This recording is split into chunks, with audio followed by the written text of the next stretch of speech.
Good morning, everybody. Pappy with Black Duck 24 again. Um, I wanted to come out. Today is kind of a celebratory day for me, and maybe it will be for you as well. I want to come out and I'm going to say it flat out. I cracked the code. Anybody who doesn't know understand what I'm talking about, I will give you a hint, and it sounds something like this. Okay? Everybody can see that, right? That says 1.8 or 1.786. Maybe it's because it's upside down, but yes, 1.786. Um, that is a 35 Remington with the case trimmed down. We'll do a quick overview on the whole story. Maybe some of you are interested and some of you aren't. Some of you are, oh, not this again. The fight was worth it.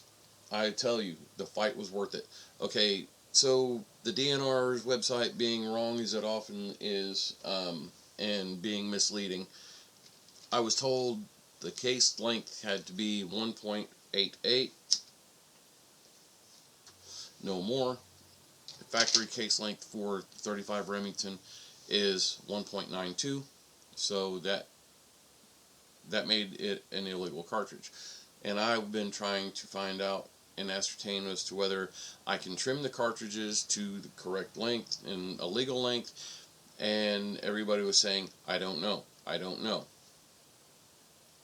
So after being nice and two plus months of legwork trying to contact somebody who knew, talking with conservation officers in person and asking them, saying, okay, hypothetically, if I am to trim my cases to 1.88, am I legal? And then, oh, I couldn't tell you.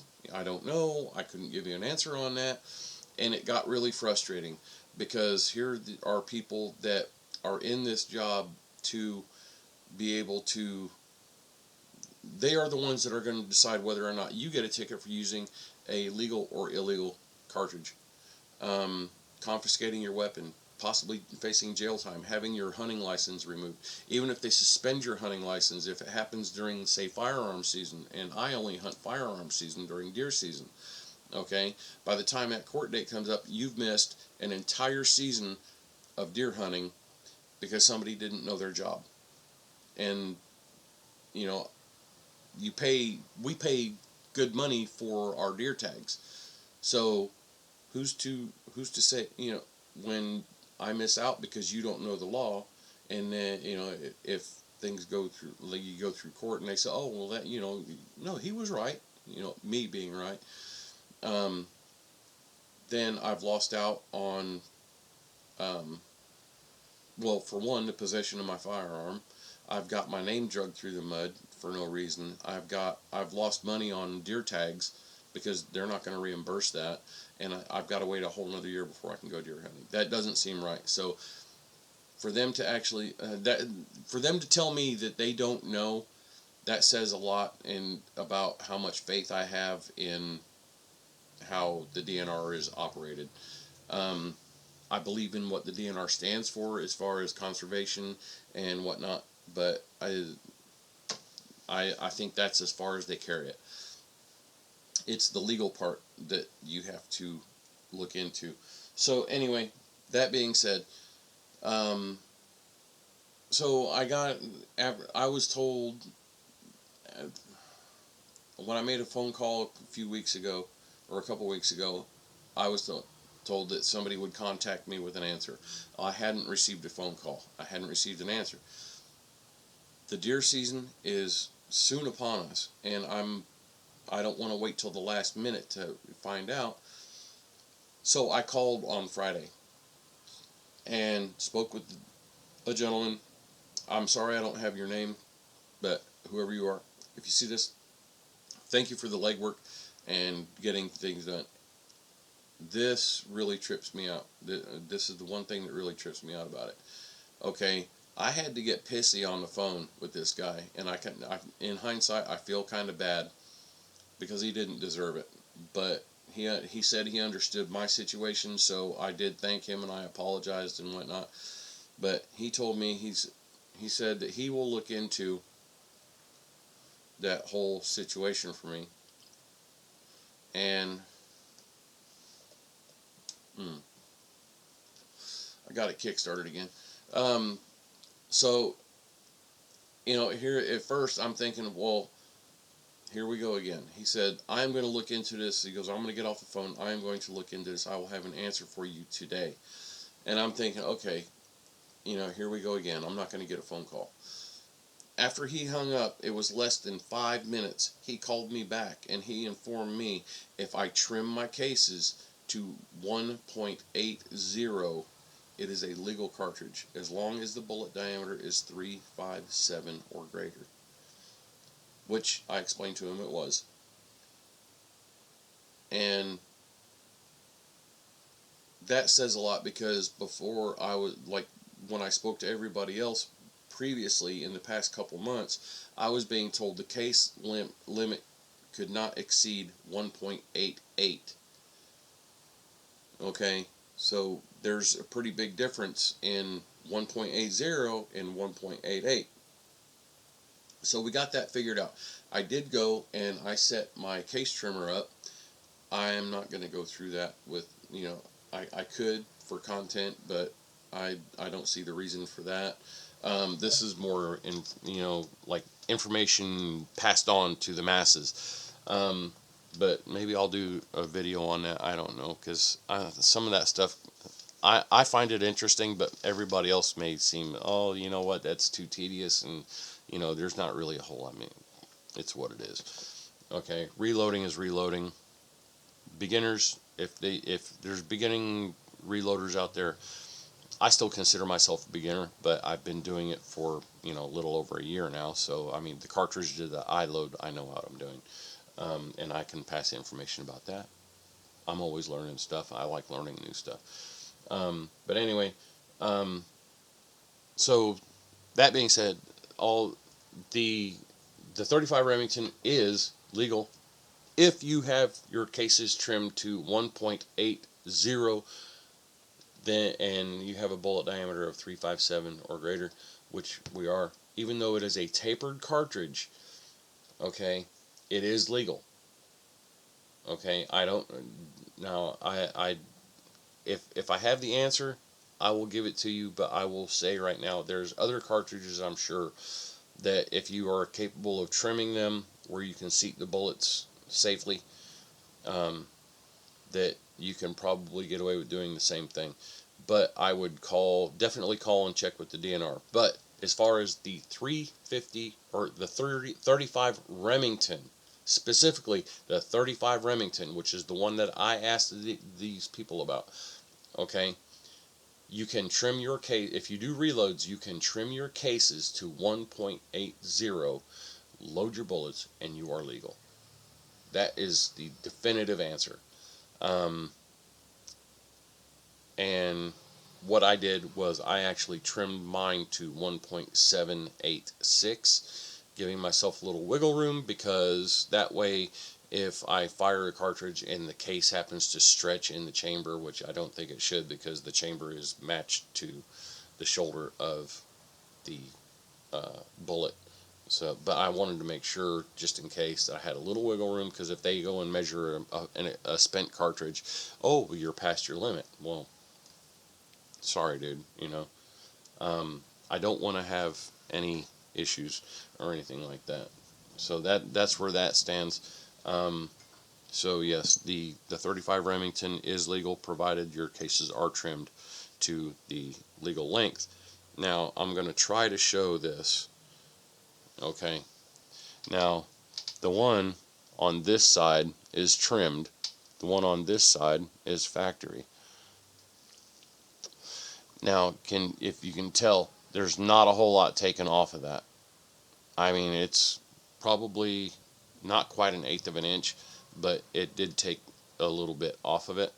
But that makes it legal. The overall length of the cartridge from the base to the end of the bullet is the same. If I put my calipers on these, they are going to measure identically. It's just that there's a little less of the case on there. So we are legal. Code has been cracked. I'm happy. I feel that I have achieved something not just for myself, but for others as well. Um, Now I'm going to move on, and I'm going to share another bit of information. I did get my grandson the 350 Legend Scout, the CVA Scout. When I started deer hunting, when I first moved back to Indiana, I was born in Indiana, and I grew up elsewhere. I grew up in inner cities and things like that. When I moved back to Indiana, my older brother Ogre got me into deer hunting. My very first firearm that I deer hunted with was a CVA. It was the Apollo 2 inline 50 caliber muzzleloader, and I liked the CVAs. They're budget friendly. You can get higher costing muzzleloaders and things like that, but I wasn't making a whole lot of money at the job I was in, so I was a budget hunter. I did things on the cheap, and I still kind of do. Um, but I I believe in CVA. They make a good quality product, and then I find out that they have center fire rifles now with break action like this. They also have bolt action rifles that are pretty. I believe it's the Cascade. That's a very nice rifle. I haven't fired one, but they the appearance of it, it looks like it's put together quite well. They fire and perform quite well. So I did go, and as I said before, I went. I don't know if I actually said this on a video, but I purchased this this rifle. I went in and I paid for it, but they didn't have it in stock. They had to order it because I didn't want the burnt bronze.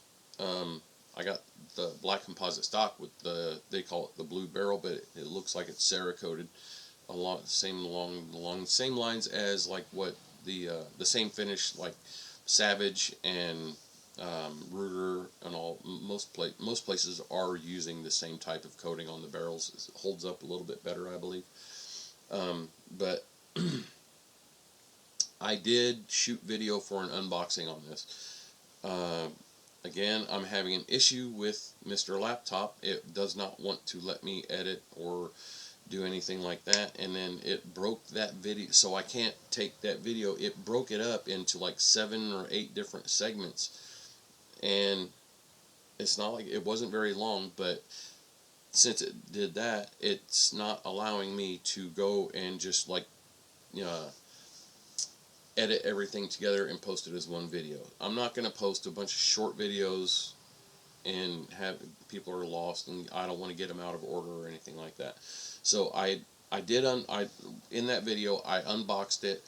I took the scope rail off of it. This did not come with a scope. This is just the rifle and it did come with the scope mount or the rail. But I took it off. I cleaned all the holes out and cleaned the screws off, all that. Got all the machining oil, all the machine filings and whatnot. I took the gun apart. I cleaned everything, the trigger, all that. Blew it out, cleaned it, oiled it, and I did the unboxing. But and then I also had done. I put the optic on it. So now I'm going to show you what this is, and I will explain exactly what I did to it and why I did it. So with no further ado, my grandson's CVA Scout in 350 Legend.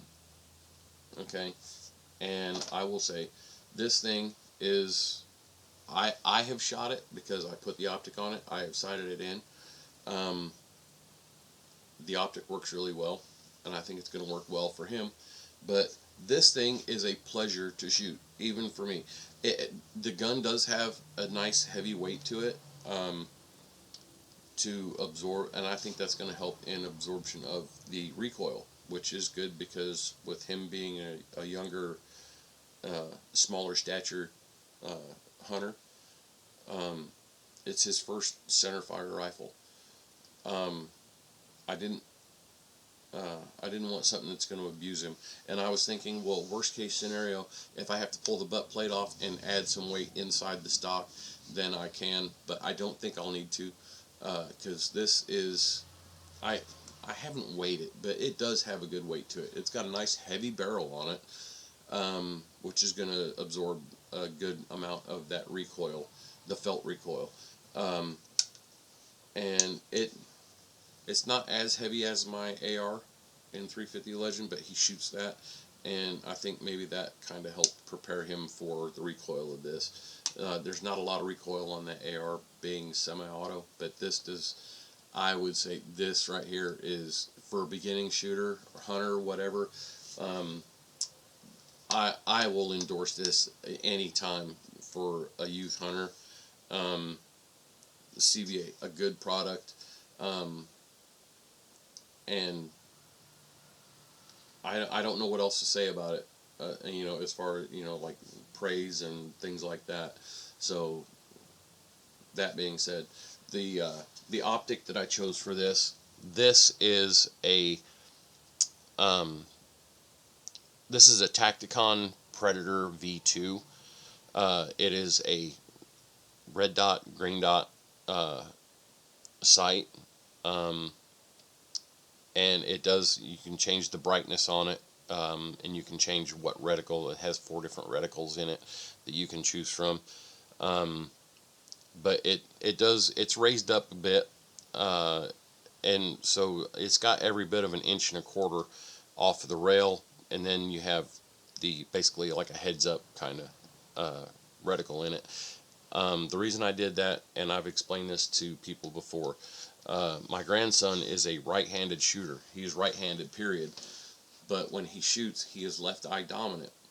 Tried to get him to switch and shoot with his left, but he can't shoot left-handed. So this, when he the way he looks down, basically when he is in this gun, it is empty. There's nothing in it. But when he shoulders the weapon and he goes to look down, instead of his head being like this, he's rotating his head this way and laying it down, trying to use his left eye to look through a scope. It's very frustrating for me trying to break him of that, and I just can't right now.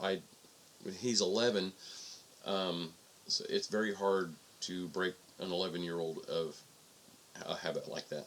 But my fear was with him having his head turned more and using his left eye, I was afraid that he would get scoped if I put a scope on it. So this right here is ensuring me that, regardless of which eye he tries to shoot with, he is not going to get scoped. Um, so I think that's a good idea. Um, and I found that this is wherever that reticle goes, regardless of how he's looking at it, wherever that reticle goes, even if you're looking at it like a TV screen, wherever that reticle's touching, and that's where the bullet's going to hit. I had this optic on a 22 rifle, and I noticed that about it when I had it on there before. You don't really have to actually line it up with anything. Once that, it's almost like a laser pointer, but it's not projecting a laser. You're just looking through the screen. Wherever that thing is at is where it's going to hit. And he doesn't need any kind of magnification. He won't be shooting over 100 yards. I mean, he'll be lucky if he shoots up to 100 yards. But this gun will do it. I am confident this gun will do it. So that's the optic that I chose. Now, when I took this apart and I cleaned it, one of the things I did was I went in, I removed the barrel from the stock. I, took it off, and I polished the chamber on it. I've seen some of the review videos that cases were like they were sticking really bad going in and coming out. So I went in and I polished it a good bit, not too much, but I did polish it. And rounds, what I felt from the rounds going in before and what it feels like now, yeah, I made a difference. But that was easy enough to do. Just make sure if you do that, you go in and clean any compound out. especially the stuff that I used. It has like uh, an ammonia base to it, um, but got that cleaned out really well, sprayed out. And the release on this, I mean, right now it's not so bad, but once you hit that release, it sticks a little bit at first. See, it's not. I'm not touching it, okay, but just barely. It sticks right at the beginning, but then it falls. I think the more it gets used and worked, it will free up a little bit better. Um, and then the extractor seems like it's a pretty beefy extractor, and it doesn't eject them. It all it does is it it extracts your shell just enough where you can get a hold of it and pull it out. I've fired this gun. It's a sweet little gun. Um, so there's that part of it. Um, Now let's see if it does it. Okay, the way I just shut it. This is the only issue, and I'm not saying that it's CVA's problem. It may just be that it needs to be shot and broke in, but you see the way I just shut it, okay, that hammer is not staying back. Okay, now if I open it and give it a good closing, now it stays back. I don't know what that's about. It may just need broke in. Now the trigger on this is, I mean, there's no pre-travel at all. I mean, when it goes, it's not a super light trigger, but it's not super heavy. But when the trigger goes, it goes. Even even when it does go, it maybe falls maybe 3/16 of an inch. The trigger does. There's not a whole lot of travel in it, but the pre-travel, no, there's no pre-travel. Um, it's nice and crisp. It's not. I mean, for an 11-year-old, he's not going to know the difference between a heavy trigger and a light trigger. But by my standards, that is not at all a heavy trigger. Um, so I would say the CVA Scout. I think CVA knocked it out of the park. Um, and again, how that thing is just fun to shoot. Um, for a beginning shooter, with like him, uh, I know he can handle that recoil, uh, and the kid can shoot.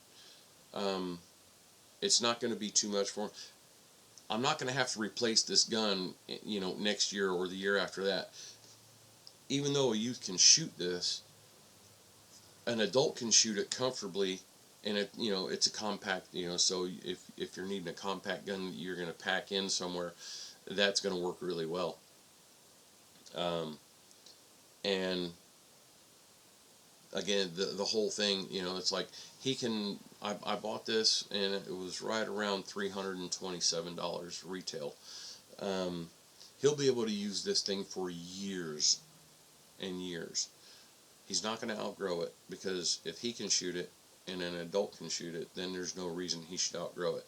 He may get to the point where he wants, like a bolt action, or when he gets older, you know, then maybe an AR platform type of thing.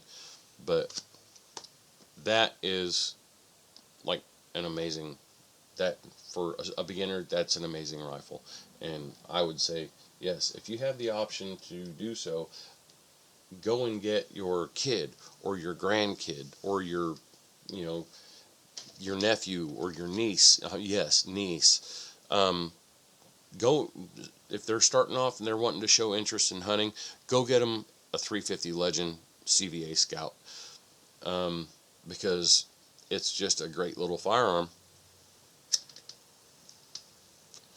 And the nice feature about it being the single shot is, like, versus my AR. If when he goes hunting with me, I know he can shoot the AR, but I don't want him just ripping round after round after round. Granted, I only use a 5-round magazine, but still, better safe than sorry. Give him one shot, and that way when that shot is fired, that gun is safe. as in like it's cleared. You don't, I'm not going to give him another bullet and be like, oh, here, you fire that one, hurry up and run this one in.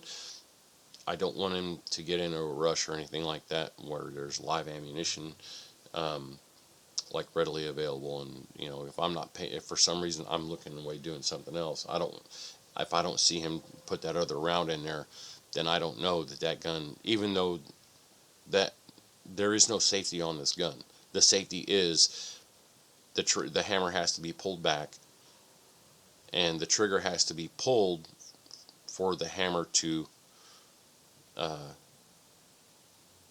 to send the round. Um, it's the internal.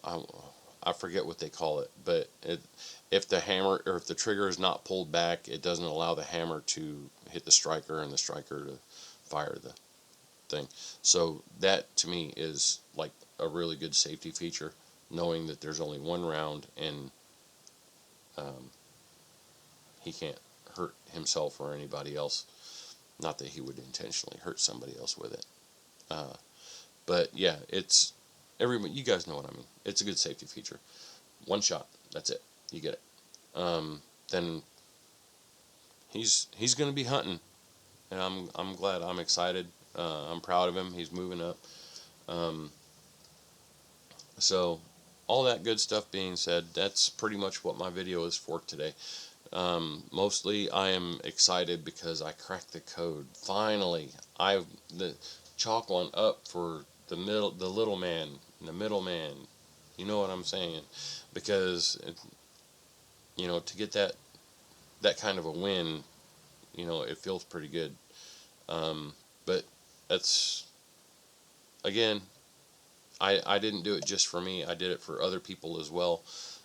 So if you hunt with the 35 Remington, you got that information. Trim your cases to, and I will say it again, trim your cases to 1.80 or slightly less, very slightly less. You don't want to go too much. But if you trim your cases, you're legal. We got that done. And then there's the 350 Legend CVA Scout. And I'm going to call this one a wrap, y'all. So as usual, I'm going to say thank you to all first responders, police, fire, EMTs. I want to thank all members of the United States military, all branches. I want to thank them, past and present. We hope you come home soon. We hope you come home safe. And till the next time, when I got something good to share with you guys, I'll share it. But until then, I'm Pappy with the Black Duck 24. Y'all have a great day.